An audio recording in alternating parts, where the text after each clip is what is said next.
বৈষম্য বিরোধী ছাত্র আন্দোলনের শিক্ষার্থীদের ঘোষিত চোখে মুখে লাল কাপড় বেঁধে ছবি অনলাইনে প্রচার কর্মসূচির অংশ হিসাবে ফেসবুক সয়লাব হয়ে গেছে লাল রঙের প্রোফাইল ফটোতে।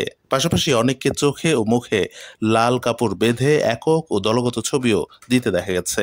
মঙ্গলবার সামাজিক যোগাযোগ মাধ্যম ফেসবুকের বিভিন্ন প্রোফাইল গ্রুপ ও ফেসবুক পেজ ঘুরে এমন চিত্রই দেখা গেছে।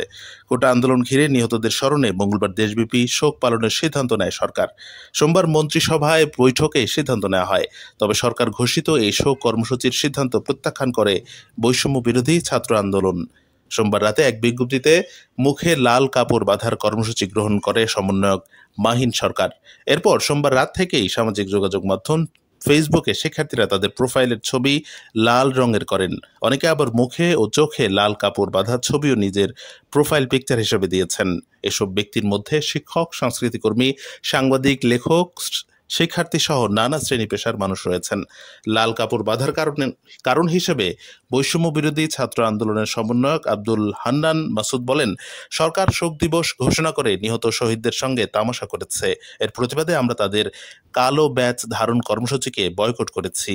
এখনো তাদের হাতে রক্তের দাগ লেগে আছে। তাই আমাদের কর্মসূচি লাল কাপড় মুখ ও চোখে বেঁধে অনলাইন ক্যাম্পেইন করা। এর আগে গত রবিবার রাতে গোয়েন্দা পুলিশ কার্যালয়ে আলোচনা শেষে এক ভিডিও বার্তায় সব আন্দোলন কর্মসূচি প্রত্যাহারের ঘোষণা দেয় কোটা সংস্কারের নেতৃত্ব দেওয়া বৈষম্য বিরোধী ছাত্র আন্দোলনের অন্যতম সমন্বয়ক নাহিদ ইসলাম।